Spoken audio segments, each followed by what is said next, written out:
The last sunset proposal is a step-down sunset.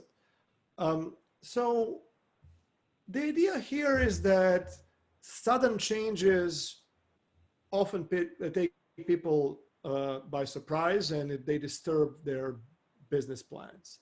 Even if something is announced 5 years in advance, it may still feel like a cliff that you're jumping from at the end of that 5 years or 7 years or 3 years or whatever. So to make the gradual phase out, smooth transition towards a world without quota, in this proposal, we are envisioning a step down reduction of quota payments every year, proportional to the length of the sunset. So we are using a decade long sunset as an example. Of course, it can be shorter or longer, but we're using an example of a decade. And let's say that over 10 years, every year, quota pay price goes down by 10%. This can be either executed with or without equalizing RQAs. This particular example that you see on the screen, it is without equalizing RQAs because we wanted to present it as a standalone idea. But certainly we would welcome any comments if you say this should be combined with something else. So if you do it this way, what happens if you're in zone 1? Well, the first year you get $1.70, then you go down to $1.53, $1.36, etc., etc. And then by the end of, on the beginning of 10th year, you're at 17 cents, and then the end of the 10th year, it goes away altogether. If you're a quota payer, net payer, and you care more about the assessments, your assessments go down from 37 cents at the beginning of year 1 to only 22 cents at the beginning of year 5, only 10 cents at the beginning, 11 cents at the beginning of year 8. At the end of the 10th year, it goes away completely. Again, and to re-emphasize, this can be made to last only 3 years, 5 years, 8 years, any duration. We are just using 10 years as an example. And you can see here that if you use 10 years as an example, if it's full 10 years, you arrive at the value of quota of $330 for a buyer in Chino. If you do equalize RQAs down to Tulare level, by the end of the 10th year, the value of quota is $279. So you can have a fairly long sunset of a full decade and still a quota price that would result from it that is not much higher than the market value. I'm mentioning that because that could be one of the strong demands from the stop quip side in any negotiations, that the quota buyout price not be higher than or substantially higher than the current market value. On the other side, for quota holders, they may say, well, just a few years is not enough for us to adjust our business model. Well, this offers you a longer duration while keeping the price, the total present value to a level that could be more acceptable to the side that wishes to minimize their expenditures on assessments. So we are at the end of our last conceptual proposal. You have heard 11 proposals this morning. Please complete the survey by answering the set of questions on the last sunset, the step down sunset. And at this point, I will also open for final Q&A. There was a question, how many participants? 25 to 30 participants live. We anticipate, one of the reasons we wanted to do a webinar is to offer one more set of video recordings that will be posted online. Perhaps the audio quality or the presentation is going to be more crisp on a webinar than on in-person meetings that we're recording from the back of the room. So we anticipate that we will reach a larger audience than just 30 people. So that was on a chat. Let's see if there's anything else on a Q&A. I don't see any additional questions on Q&A. After you have answered the survey on the sunset, we are asking you here, how many years would you personally support for a sunset if it was a step down sunset? And how many years do you think it could also take to generate a consensus? If you click next, after you're done with it, we are the all things considered page. This is the most important page of this survey, because now we are asking you to rank these proposals.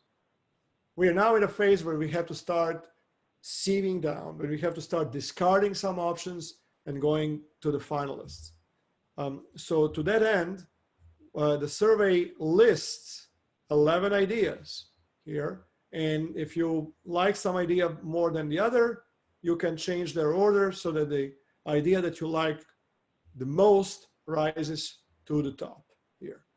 I'm not going to illustrate further here because I really don't want to nudge you one way or another on how you may wish to do this rank. So take a minute or two to complete that. And then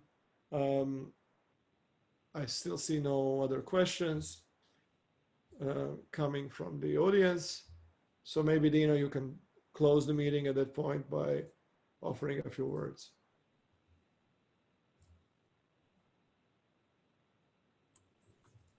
You woke me up from my nap. You and 30 other people. I know. We're all napping. Should have done this around 9 p.m. My problem with insomnia. Okay, so as a reminder, first of all, thank you for everyone that participated today. I really think we had a good turnout. 25 to 30 people for this sort of thing, and everybody pretty much hung out through the whole process. So I appreciate you guys sticking it out and participating. Just as a reminder, these ideas are what was presented, or what these ideas came from the industry. All of these ideas are producer generated ideas. So just as you are thinking about these ideas, remember that that's where they came from. Okay, and the next steps, what's happening next is that next week, the week of I think it's like the 11th through computer here. The 11th through the 15th. The week of the 11th through the 15th, there will be United Dairy Families of California regional committee meetings, and everyone is welcome to attend those meetings. Stop Quip, industry folks, producers, everyone, quota guys, non-quota guys, whatever. They're open to the public for the purpose of further, discussing these ideas. Today was sort of the launch of these ideas, the first presentation. Now there's opportunities to communicate them in more detail, and from those committee meetings, questions will come out, comments will come out, and sort of further direction from each region about which proposals should move forward into phase 3. That information will be delivered to, those will complete by the 16th, and all of that will be delivered to Martin and Matt, at which point they will, kind of tabulate all the data and consider all the comments from the industry, and then propose, which 3 ideas have generated the greatest amount of support. And then they will do some additional analysis and research on those proposals. And I believe the goal in those proposals is to really try to hone in on the economic impacts to the industry and what potential unintended consequences could exist. And so, there'll be a little bit more analysis done. And then sometime in January, the first or second week of January, we will be holding meetings just like this one, but will be our phase 3 meeting.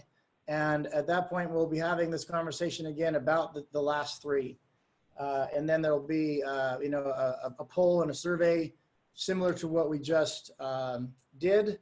And with everything going, hopefully as it should, we should arrive at a single plan by, the middle of February, which we'll say, by the farm show, we'll have an idea of which way it's going to go. If you would like to attend any of these meetings, or if you have further questions or comments about what you've heard today, feel free to email dairyfamilies@gmail.com. even though I don't have cows here anymore, I still have flies. So pardon the of the flies. You know, if you have questions, if you would like to be, if you're not already on our mailing list, I would suggest going to dairyfamilies.org and subscribing so that you will be informed when the regional meetings happen and when the phase 3 meetings are going to happen. And check your spam too, because you know, we're sending this thing out through, you know, one of these mail services, and oftentimes these messages wind up in the spam box. So if you haven't been getting messages from us and you signed up, please check. And on a final note, during the live meetings last week, at the end of each day, AJ Boss or Craig Gordon and myself were offered an opportunity to communicate our intentions to the room. And since those guys are not available to do that today, I'm going to reserve my comments as well.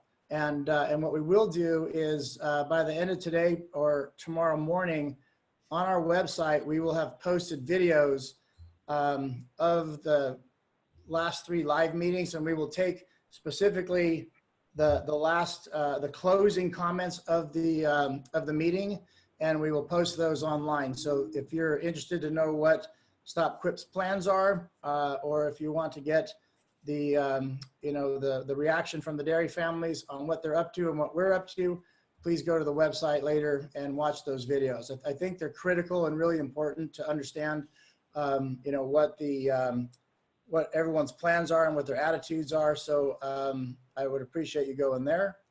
And that's all I got. If anybody has a question for me about the process or anything else, you can ask it now in the Q&A. We'll wait for a few seconds, and if we don't get any questions, we will adjourn the meeting.